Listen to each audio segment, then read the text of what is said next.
Hello guys, TechRandoCanto/BackTempar here with another YouTube unboxing, and today we have got something extremely special. This is an original, still shrink wrapped, in the box, semi-Rogue Trader era Space Marine Rhino. This is basically if you look at the Forge World kind of stuff nowadays, this is akin to the MK1C variant. You'll notice the heavily sloped front. The newer Rhinos have more of a stunted kind of prow. It's also got fewer road wheels. If you look really closely, you can tell it's only got 4 road wheels instead of, I think, 6 or 5 that our newest edition of Rhinos has. It's got some other important variations, but we're going to get into that as we open this up. But this is new in box. This is still shrink wrapped. You still see here. This was produced in 1995. This is, if you'd like to find it, this is number 0743, which is essentially, nowadays it would be called a model number. I think it might be even called that, product code. So like the edition / if you want to look up the specific product, this is it.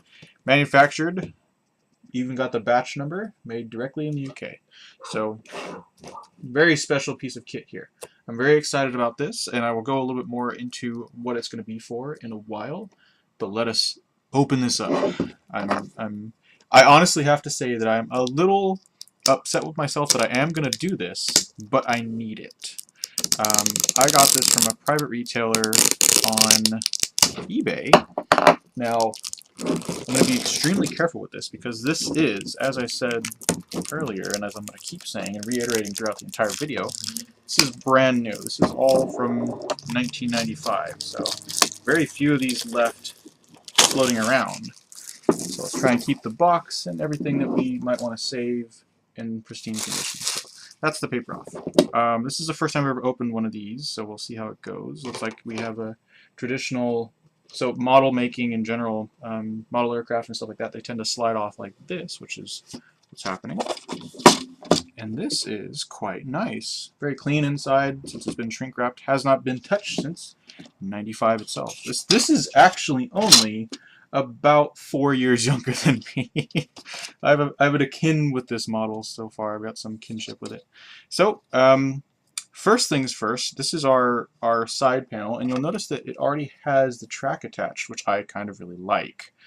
We've got here some grab bars, these right here, which will be important in a moment.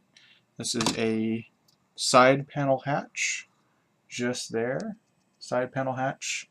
We've also got what appears to be, this must be the top hatch. We've got the exhaust here, the complete side panel just there. Not a lot of detail, but you know what? I like the Spartan look of this. It's very plain. There's no extra things on here that you don't need.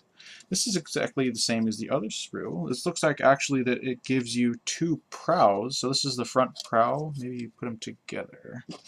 Let's try that really quick. If I stack those together, that may be something. There may be something to that. Maybe 2 pieces. We'll see. Here we have the older than dirt, but actually kind of neat transfer. So we got Dark Angels and Ultramarines, and that's it. Looks like. They do have some unique unit markings. You got your typical Ultras, your upside down Omegas, excuse me, and then you got these neat little checker patterns. It's kind of cool. So 2 sets of transfers. Oh, we got more. Just kidding. Got we can't get everything in there. A 3rd and a 4th. So we got Blood Angels as well, with the traditional strange unit markings that they like to enjoy. We have, lastly, looks like Space Wolves, and these are all kind of retro. These are kind of neat. Nowadays we're used to a little bit different. So kind of retro. Set those to the side. And this appears to be our last sprue. Same thing. 2 sets of the same thing for the most part. I'm not entirely sure why. But we've got 2 sets of this here, which appears to be our front prow and our back plate. So the actual front where the windows go appears to be this here. This appears to be the front deck sort of thing, or the front, excuse me, the front mantlet, or not the mantlet, geez. The front plated armor here. And we'll look at our destructions really quickly. Alrighty, so from the box, straight in, We're looking at, oh, okay, so it actually fits together, it interlocks like that, which is interesting. So this is actually kind of neat. So basically what they've done here is they've produced a lot of these two screws. There's only actually two screws in here. So you've got this screw here, which is what looks like the top plate, but it's actually the top and the bottom plate.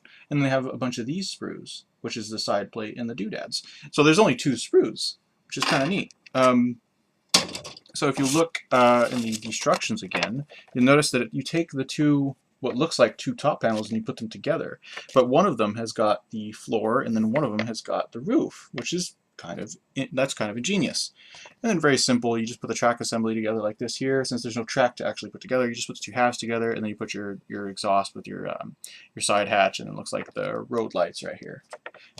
Next we have, basically that's it, and it shows you how to slide in that little accepting area, which you will have when you slide these two pieces here together. There's going to be a little bit of space. You just kind of slide your tracks together right in there, and boom, you're done, man. That's actually kind of neat. It is a blast from the past, but it's also kind of cool to see, you know, how they did stuff back then. And you know what, stuff nowadays can be complicated. I like this a lot, I do really. So here's a couple of, they give you an idea of what to do for unit marking. So you got your tactical, your devastator, your assault, etc. Also gives you an idea if you want to, you know, do a tactical SWAT variant. You've got your big arrow here, your other marking here, some stuff to put on the front. You know, of course, using that theme of the arrow for the tactical squad. You know, designating a company or maybe just a squad there with a 2 or a Roman numeral. But this is cool. So let's go to the last page, just in case anybody's curious. I mean, nobody's really opened these for a while, so we'll get all we can here. It's got the different unit markings and the different numbers for variants. So the Ultramarines, their stylized Roman numerals, which they love. The Archangels with their weird 2s and whatnot, and their special insignia for Death Company or no, excuse me, not Death Company, for Raven Wing or whatnot. Space Wolves, same thing. And then, of course, well, Space Wolves, they have, instead of unit markings, they usually have a clan marking or something like that. So different stylized wolf. And then lastly, Blood Angels, of course, with different types of insignia and then, you know, lettering and whatnot for that specifically. So this is really neat. It gives you a bunch of different languages, of course, too, but it gives you an idea of how you need to do the transfers, and it gives you a bit of a diagram here with some instructions, helpful instructions, all in black and white, of course. And then a step-by-step 1, 2, 3 down here, how to do the transfers. So that's it. You got a cool overview here. Here's an old school army. How about that? Let's see if I can get that in the frame as best as I can. How about that? A bunch of very early, very cool, very retro bits of an army. So this was on eBay. It cost me roughly $35 plus shipping. Now, you may think that's a little bit cheap, but it's kind of rare that these pop up, and so I might have gotten lucky and got it for relatively inexpensive. $10 shipping, $35 base, ended up with a $45 kind of total. This is special for me, specifically, and I should talk about this because, I mean, I've just opened something that's been sealed for the better half of 20 years. The important thing that this has going for it, I'm playing / building my very first love in Warhammer. I'm building pre-heresy world leaders. Now, this can be likened very easily to pre-heresy vehicle type, or this is very much pre-heresy sort of designs for the vehicles of that time. And you'll notice here, and the reason why I went through tooth and nail to find something like this, you'll notice here there's a set of pieces just there. One of them looks like a shower rod, for the lack of a better term. One looks like a handle. These are called grab bars. Now, other people might call them bars for tank riders, which is basically what they are.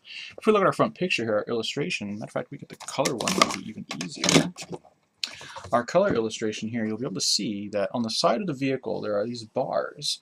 Now, that may seem superfluous, or these bars appear even here on the top hatch, but these are actually quite important. You'll notice in a lot of World War II vehicles, especially Russian vehicles, a lot of main battle tanks, transports, even recon vehicles, they have these bars. Now this is specifically to compensate for the country's lack of mechanization. So they still used horses, even the German army, they still used horses for most of their logistics support. They didn't use as many trucks and as many armored vehicles, etc., as we do today.